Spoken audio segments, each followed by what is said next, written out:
अब वक्त है कि हम खुदा के जिंदगी बख्श कलाम को सुने।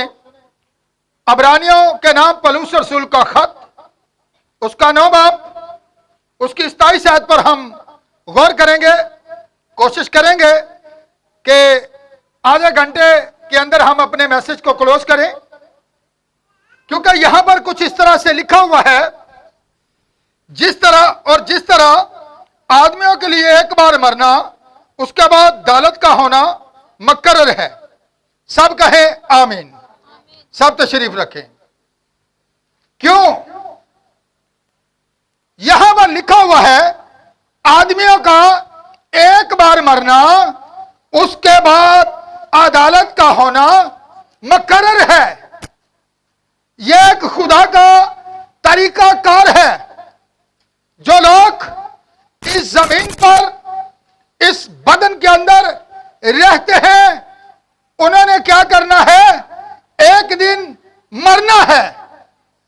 और यहां पर जो लोग मरते हैं, उनके बारे में साफ तौर पर लिखा है कि खुदा ने जो है आदम से कहा था कि तू खाक है और फिर खाक में।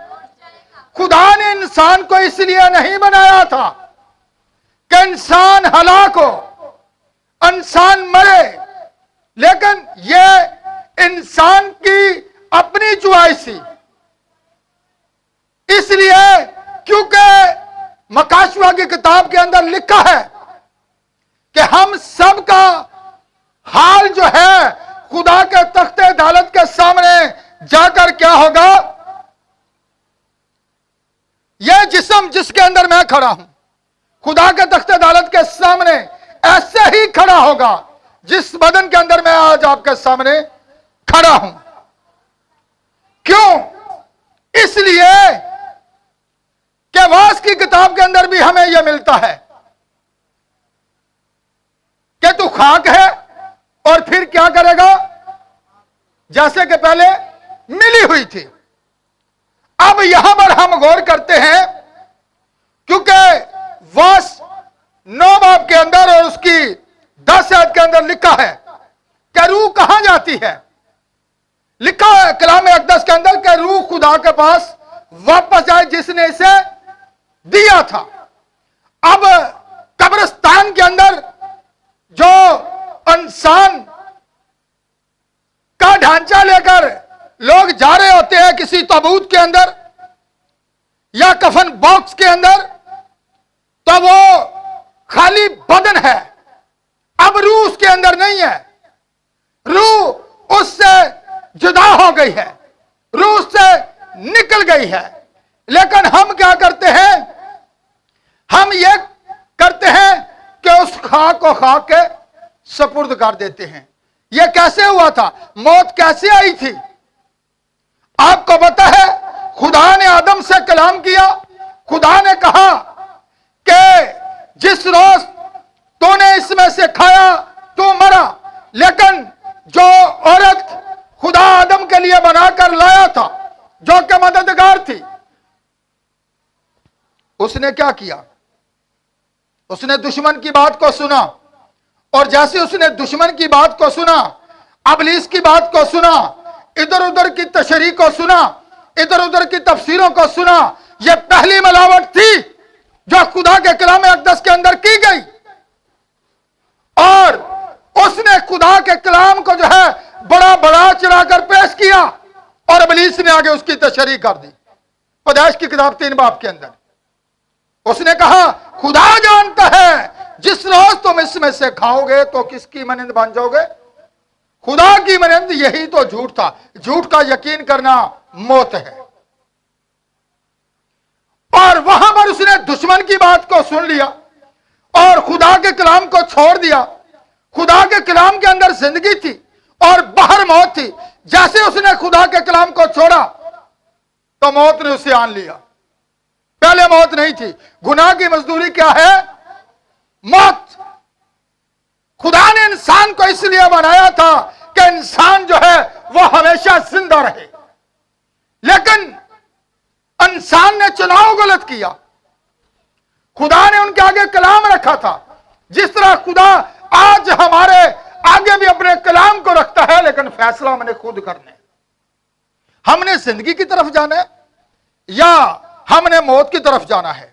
क्योंकि मत्ती की अंजील के अंदर भी हमें यह लिखा हुआ मिलता है और ज़बूर नंबर 139 के अंदर भी हमें मिलता है।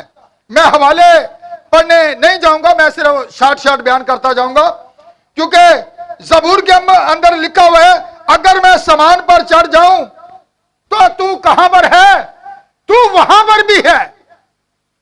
अगर हम पताल के नीचे हो, खुदा वहां पर भी है। अगर हम समंदर की तह के अंदर हो तो खुदा वहां पर भी है। और इसीलिए वाज 12 बाब के अंदर भी लिखा है 7 आयत के अंदर, और लिखा है कि खाक खाक से जा मिले जिस तरह के पहले मिली हुई थी, और रूह खुदा के पास वापस जाए। तो इंसान को फिर ज़बूर नंबर 90 के अंदर भी वो कहता है, तू खाक में मिला देता है। यह जो बदन हमारा मट्टी का बना हुआ है ना, यह मट्टी में मिला दिया जाता है। और जो फरवंबादार रूह होती है वो कहां पर जाती है? आज हम जरा इस बात पर गौर करेंगे कि जो फरवंबादार रूह है वो कहां पर जाती है। आपको पता है उस अमीर आदमी की कहानी के बारे में और उस गरीब की कहानी के बारे में? लाजर जो कि नसूरों से भरा हुआ था और उसके नसूर जो है, उसके जख्म जो है, इस कदर उनसे अमीर आदमी को घिन आती होगी कि उसकी तरफ देखना भी गवारा ना करता होगा। लेकिन एक रोज आया कि वो गरीब जो है मर गया। फरिश्तों ने ले जाकर उसे कहां पर रखा? अब्राहम की गोद के अंदर, जो कि आराम की जगह थी। लेकिन कुछ दिनों के बाद वो अमीर आदमी जो दुनिया की ऐशो-इशरत के अंदर इस कदर खोया हुआ था, खुदा के कलाम को भूल चुका था, खुदा के कवानीन को भूल चुका था, मर गया। तो जब उसने आंख खोली तो कहां पर था? आलमे रवा के अंदर। लेकिन उसने देखा, अब उसका जो बदन था वो तो जमीन के अंदर कितने फुट गहरा होगा? 3, 4, 5 फुट। वो तो गड्ढे के अंदर पड़ा हुआ था। बदन कहां पर था? कब्र के अंदर है। लेकिन उसकी रूह जो उसके बदन से निकली है, उसे सब कुछ याद है। जिस तरह का मेमोरी कार्ड होता है ना, उसके अंदर जो चीजें भी हम सेव कर लेते हैं तो भूलते नहीं, बाद में जितनी मर्जी दफा हम लगाकर उसे सुन ले। तो रूह जो है यह हर एक चीज को रिकॉर्ड रखती है, याद रखती है। अब उसका बदन जो है वो तो कब्र के अंदर है, लेकिन वो सब कुछ याद रखता है और वो दूर से देखता है। पहचान होती है कहां से? आलमे रवा से। जब अमीर आदमी देखता है कि यह तो वही नाज़र है जो जमीन पर मेरी मेज से टुकड़ों से, गिरे हुए टुकड़ों से अपना पेट भरता था, लेकिन यह सुकून में है, लेकिन मैं यहां पर इज़्ज़ा में हूं, असियत में हूं, करम में हूं, दुख में हूं, तकलीफ में हूं। लेकिन उसने कहां तक उस लाजर का जो है अंदाजा लगा लिया। बेशक उनके दरमियान एक बहुत बड़ा गड़ा वाकया था। ना तो उधर से कोई इधर आ सकता था और ना इधर से कोई उधर जा सकता था। यानी कि ईमानदारों की रूहें जो थी लग जगह पर थी और गुनाहगारों की जो रूहें थी वो लग जगह पर थी, और दरमियान के अंदर बहुत बड़ा गड़ा वाकया था। यीशु मसीह ने इसके बारे के अंदर, इस बारे में जो है बड़ी खूबसूरती से जो है वजाहत की है। नंबर 1 याद रखिएगा कि उसकी याददाश्त कायम है। किसकी? मीर आदमी की। उसे सब कुछ याद है और वो याद कर रहा है। बदन के अंदर बेशक वो नहीं है, बदन कब्र के अंदर है, लेकिन उसकी रूह जो है वो सब कुछ याद उसे है कि जमीन पर ये शख्स जो लाजर था, जो मेरे मेज से गिरे हुए टुकड़ों से अपना पेट भरता था, ये आज अच्छी जगह पर है, लेकिन मैं यहां पर अज़ाब में हूं। वहां पर जहन्नम की सी कैफियत है, असियत है। अभी जहन्नम में डाला जाना तो बाद की बात है, अभी तो खाली रूहें लिखा कि अदालत के दिन तक कहां पर हैं? वहां पर है आलिम रवा के अंदर। उसके बाद वो रूहें जो है इसी बदन के अंदर वापस आएंगी और फिर सफेद तख्त अदालत के अंदर आगे अदालत होगी। नंबर 2, वो एक दूसरे को पहचान सकते थे। नंबर 1, उसकी याददाश्त देखे, सब कुछ याद है मरने के बाद। नंबर 2, उसे सब कुछ क्या है वो पहचान लेता है, वो देख सकता है, वो कहता है यह तो वही लाजर है जो जमीन पर था। तो वो क्या कहता है? नंबर 3, वो बोल भी सकती है। अब गुफ्तगू जारी है, कहां से? जिस तरह हम इंडिया के बॉर्डर पे होते हैं ना, तो मुखालिफ पार्टी की तरफ दुश्मन का बंदा पाकिस्तानी लोगों के साथ बॉर्डर के ऊपर एक दूसरों के साथ बातचीत भी करते हैं। इसी तरह जो है दरमियान में गड़ा है और वो आपस में गुफ्तगू उनकी जारी है और वो अब्राहम को भी पहचान लेता है। कैसे? नंबर 4, वो प्यास महसूस करता है। वो कहता है कि मैं यहां पर अज़ाब में हूं, मैं यहां पर तड़प रहा हूं। आए बाप अब्राहम, लाजर को बेच कि अपनी उंगली का सिरा जो है पानी के अंदर भगोकर मेरी जबान तर करे। अब मरने के बाद वो अजियत के अंदर है, लेकिन लाजर ना तो वो प्यासा है ना वो तड़प रहा है। क्यों? क्योंकि उसने जमीन पर खुदा के कलाम के मुताबिक जो है अमल किया था। तो आगे से जवाब क्या मिलता है? बाप अब्राहम उसे कहता है हमारे और तुम्हारे दरमियान एक बहुत बड़ा, ना उधर से कोई इधर आ सकता है और ना इधर से कोई उधर जा सकता है। और वह कहता है कि तू याद कर। उसे याद करने का कहा जाता है कि जब तू जमीन पर था तू अच्छी चीजें ले चुका और लाजर बुरी। वो रोटी के टुकड़े के लिए तरसता रहा, इस कदर बीमारी की असियत के अंदर रहा, लेकिन तू इस कदर अपनी ऐशो इशरत के अंदर खोया हुआ था कि तू खुदा के कलाम को ही भूल चुका था। और नंबर 6, उसके असासात जो थे वो भी कायम थे। वो सब कुछ सुन भी सकता था, देख भी सकता था, प्यास भी महसूस करता है, असियत के अंदर भी है। लेकिन याद रखिएगा, क्योंकि इफ्सियों 4 बाब की 8 आयत की 10 आयत के अंदर लिखा है, जरा हवाला निकालिए ताकि आप बेहतर तौर पर इसके बारे में जरा जान सके।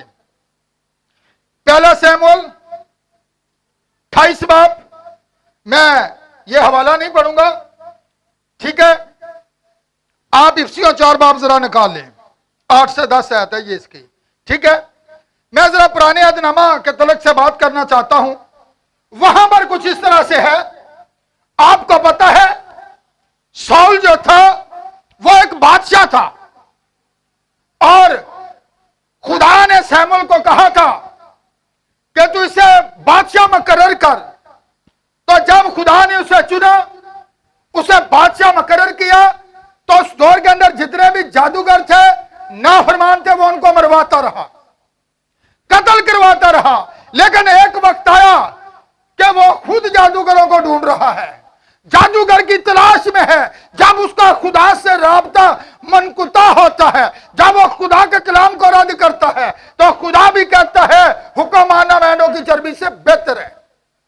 तूने मेरे कलाम को रद्द किया, तूने मेरे हुक्म को रद्द किया, जा मैं भी तुझे रद्द करता हूं, अब तू बादशाह भी नहीं रहेगा और तेरी बादशाही जाती रहेगी। कैसे? अब वो एक औरत को ढूंढता है जो कि एक बहुत बड़ी जादूगरनी थी। उसने जो है किसकी रूह को ऊपर बुलाया? शमूएल नबी की रूह को, क्योंकि उस वक्त रूहें जो थी नीचे पताल के अंदर थी, ईमानदार की भी और गुनाहगार की भी। तो जैसे उसने शमूएल की रूह को ऊपर बुलवाया तो वहां पर वो क्या कहता है कि कल तू भी मेरे साथ इसी जगह पर होगा।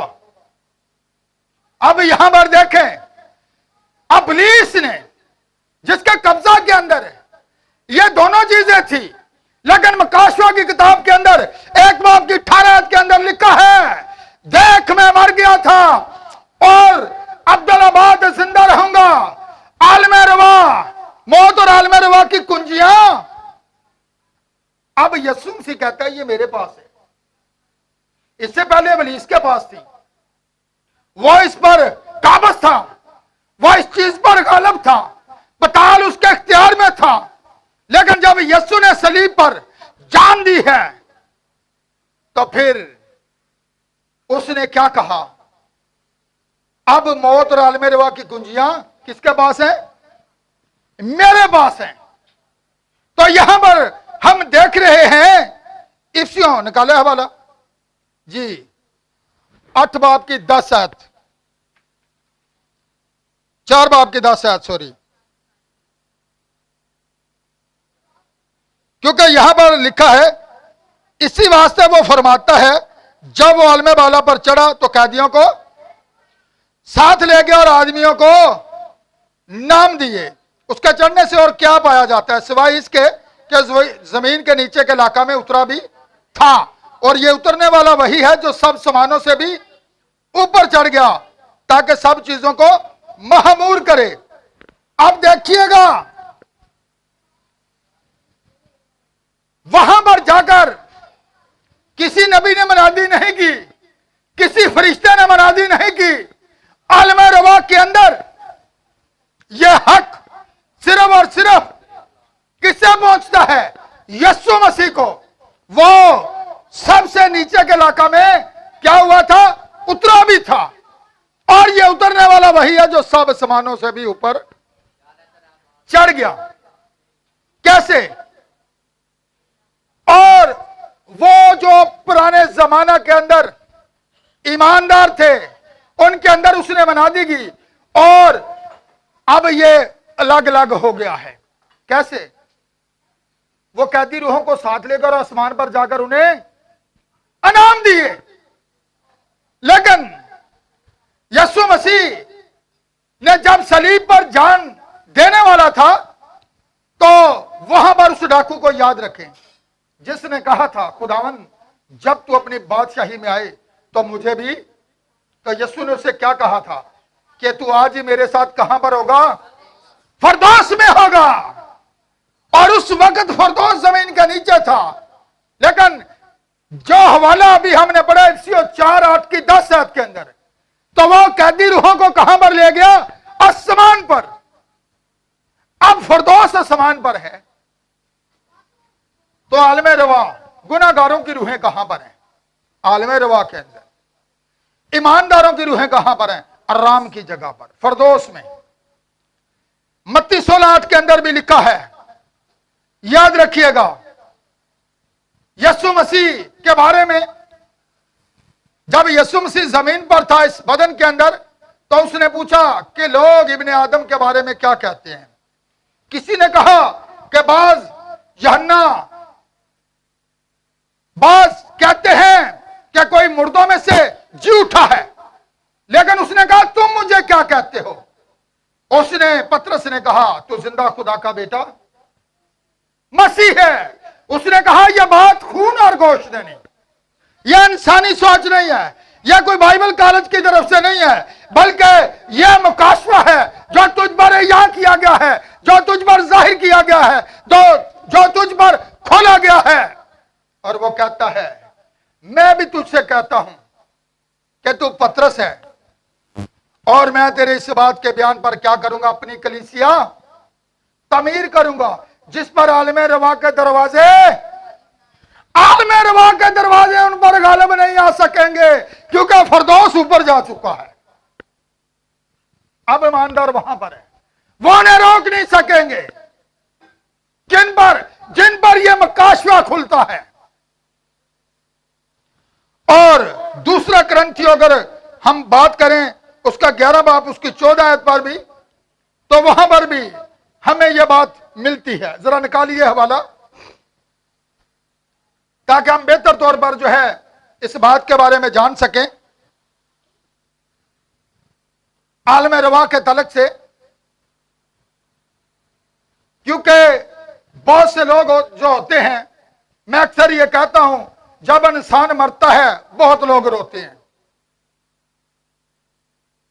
एक दफा यीशु मसीह को जब उन्होंने पकड़ा और वो उसे लेकर जा रहे थे, तो उसने कहा आए औरतों मुझ पर ना रो, बल्कि अपने बच्चों पर रो।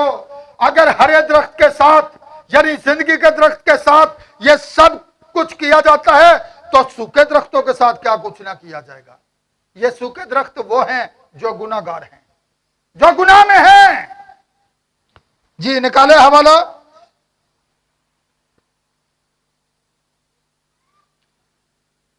11 से 14, क्योंकि लिखे और कुछ जीव नहीं, क्योंकि शैतान भी अपने आप को निरानी फरिश्ते का हम शक्ल बना लेता है। अब सुनिएगा जरा, रूहें कौन लेकर जाते हैं? जब इंसान की रूह कब्ज की जाती है, उसके बदन से अलग की जाती है, अपने आप ही चली जाती है। कौन लेकर जाता है? फरिश्ते लेकर जाते हैं। बड़े सारे लोगों को मैं गल करदियां भी वेखना कि फलाने नूं ते बाबा चमड़िया है, फलाना मर गया, फलाने ने तो फलाना चमड़िया है। अब जरा देखिएगा बाइबल क्या कहती है। सुनी सुनाई गल्लां नूं छड़ दियो, ठीक है। मरने के बाद अगर फरिश्ते रूह लेकर जाते हैं कि अदालत के दिन तक वो है कहां पर? आलम रवा के अंदर। वहां से कोई रूह निकल नहीं सकती। लाजर की कहानी को याद रखें और अमीर आदमी की कहानी को।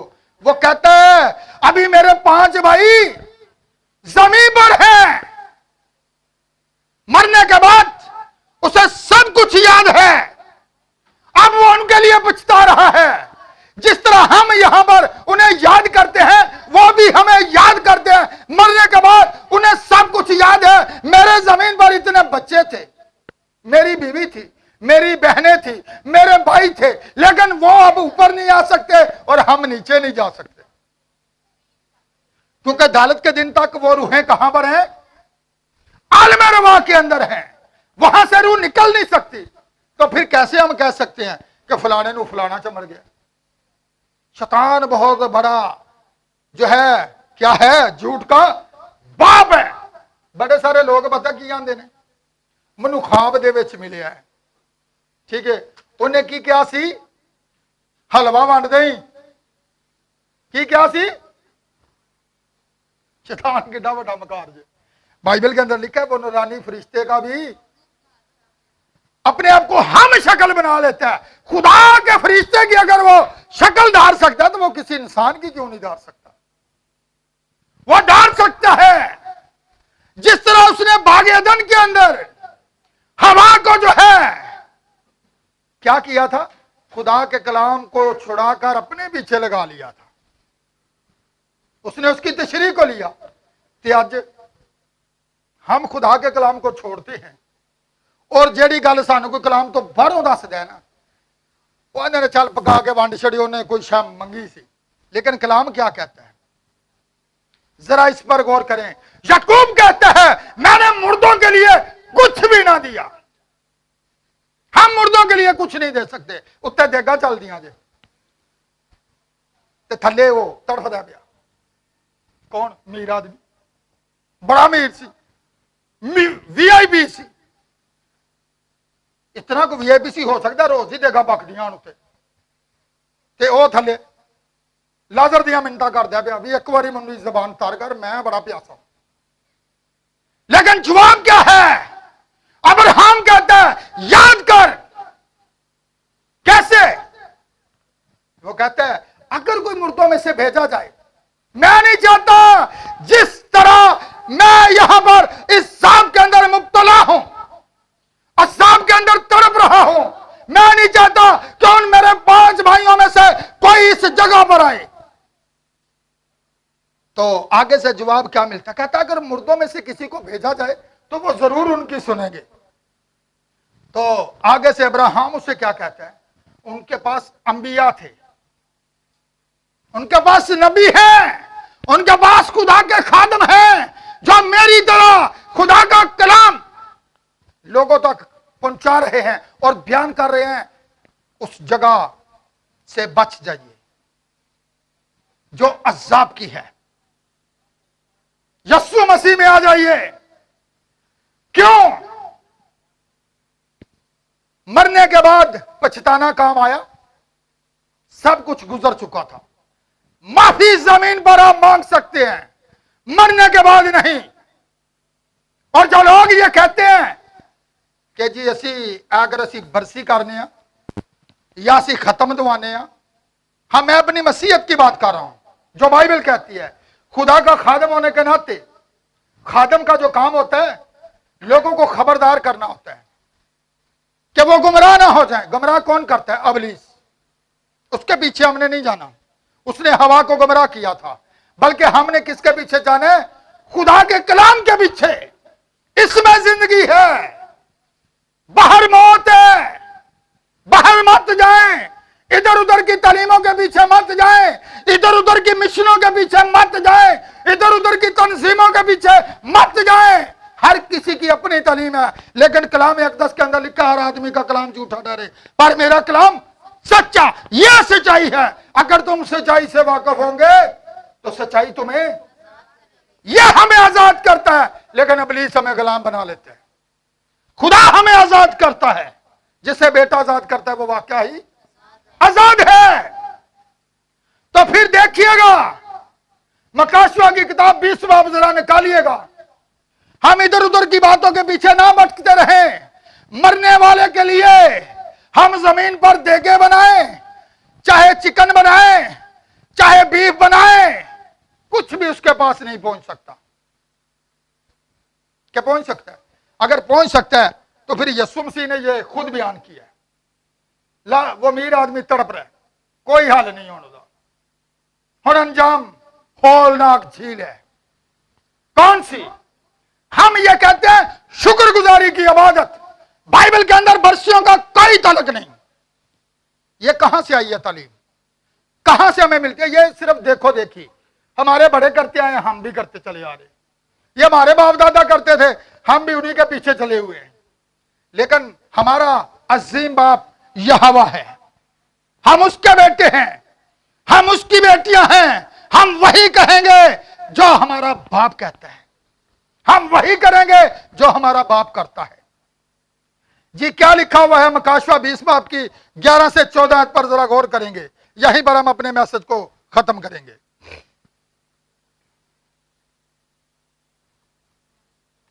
11 से 14 जी यहां पर कुछ इस तरह से लिखा हुआ है।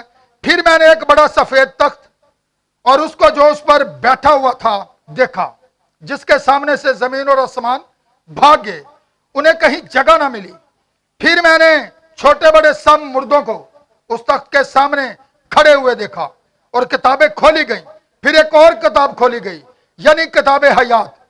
जिस तरह उन किताबों में लिखा हुआ था उनके माल के मुताबिक मुर्दों का इंसाफ किया गया। और समंदर ने अपने अंदर के मुर्दों को दे दिया, मौत और आलम रवा ने अपने अंदर के मुर्दों को दे दिया, और उनमें से हर एक के माल के माफक उसका इंसाफ किया गया। फिर मौत और आलम रवा आग की झील दूसरी मौत है। जिस किसी का नाम किताबे याद में लिखा हुआ ना मिला वो आग की झील में डाला गया। अब यहां पर आप देखिएगा, यह आग की झील जो है यह दूसरी मौत है। आग की झील क्या है?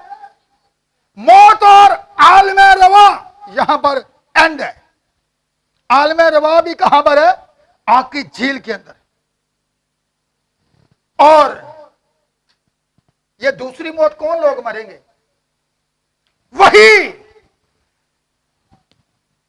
जिन्होंने तौबा नहीं की, वो दूसरी मौत मरेंगे। अब याद रखना, हम गीत गाते हैं ना, एक बारी ते विच मसीह दे तेनू मरना, कोल करार मसीह ना कर ले सुख दा साजे तू। रोमियो 6 बाब के अंदर लिखा है, याद रखना, तीसरी आयत के अंदर, हम मसीह यीशु में मर गए। यह मरना दुनिया की तरफ से है। निकोदेमस को याद रखना, यीशु मसीह ने क्या कहा था? जब तक आदमी पानी और रूह से पैदा ना हो, आसमान की बादशाही में जाना ते दूर दी गल, बंदा वेख नहीं सकता। ते सारी जिंदगी उन्हें तबलीग की थी, वो शरीयत का आलम था, एक बहुत बड़ा मौलम था। तो यीशु मसीह ने उसे भी कह दिया, तो वो कहते हैं मैं बूढ़ा हो गया हूं, सारी जिंदगी मैंने मनादी की है। तो यीशु मसीह ने उसे क्या कहा? जब तक आदमी पानी और रूह ये खुदा का कलाम है, कलाम से पैदा हो, नए सिरे से पैदा हो। जो पहली पैदाइश हासिल करता है कौन है? वो दूसरी मौत नहीं मरेंगे। जो पहली एक पैदाइश होती है वो जो हमें वालिदैन की तरफ से मिलती है, और एक पैदाइश वो है जो हमें खुदा की तरफ से मिलती है, नए सिरे से पैदा होना। यह पैदाइश खुदा की तरफ से है। जो एक बार खुदा से पैदा हो चुके हैं वो दूसरी मौत नहीं मरेंगे। मकाशवा की किताब 20 बाब के अंदर हमें यह मिलता है 11 से 14 आयत के अंदर, जिन्होंने नए सिरे से पैदा नहीं हुए उनका अंजाम आग की झील होगा। आलम रवा भी आग की झील के अंदर होगी, और उन लोगों का अंजाम भी वही होगा।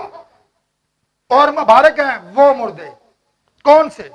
मुबारक भी दी जा रही है किन्हें? जो खुदावंद में मरते, यानी ईमानदार, जिनकी रूहें फरदौस में है, वो दूसरी मौत नहीं मरेंगे। आज हम जरा फैसला करें, क्या हमने वो नई पैदाइश हासिल की है? अगर नई पैदाइश हमने हासिल नहीं की तो यकीनन फिर पछताने का कुछ फायदा ना होगा। जमीन छोड़ने के बाद कुछ पछताने का फायदा नहीं होगा। पछताना है तो आज अपने गुनाहों पर पछताएं, अपनी गलतियों पर पछताएं और खुदा के हजूर तौबा कर लें।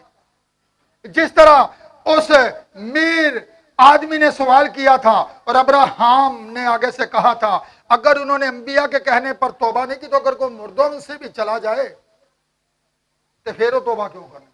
यह बाइबल की तालीम है, तौबा करें। यह किसी मिशन की तालीम नहीं है, यह किसी तंजीम की तालीम नहीं है। खुदा का कलाम कहता है तौबा करो। यूब कहता है मैं खाक और राख हूं और खाक में बैठकर तौबा करता हूं। खुदा का नबी अय्यूब की किताब 42 बाब के 40 बाब की 42 आयत के अंदर यह बात है। अब गौर कीजिएगा, हम गौर करते हैं, क्या हमने तौबा की है? बेशक आज हमारा भाई हमारे दरमियान नहीं है। बाइबल के अंदर लिखा है हर किसी का फिर किताबें खोली गई और जो कुछ उन किताबों में लिखा था उसके माफक उनका इंसाफ किया गया। तुसी देगा वंडदे रहो ते साड़ियां देगा उन्होंने बचा नहीं सकती। अज फैसला कर लो, आज फैसला करो। तौबा करते हैं, हम तौबा करते हैं, हम अपने आप खुदा को देते हैं, हम बुराई को छोड़ते हैं। मेरे एक ताया ससुर थे, तो वो जब भी मैं उन्हें कहता था कि तौबा कर लें तो वो आगे से कहते थे मैंने किया क्या है, काजी साढ़े को तौबा कराना है। मैंने कहा जब खुदा कहता है तो हमें करनी नहीं चाहिए। खुदा कहता है तौबा करो तो हमें करनी चाहिए। अगर हम नहीं करते तो फिर नुकसान किदा है? साढ़ा है उदा तो कोई नहीं, जहन्नम जैसा जाना है। याद रखिएगा, आज हम अपनी आंखों को बंद करते हैं, सरों को झुकाते हैं और दुआ करते हैं अपनी इस बहन के लिए। बेशक आज जितनी जिंदगियां उसकी हजूरी में हैं, जितनी जिंदगियों ने भी खुदा के कलाम को सुना है, वो अपनी अपनी जिंदगियों पर जरा गौर करें। क्या आज तक आपने तौबा की है कि नहीं?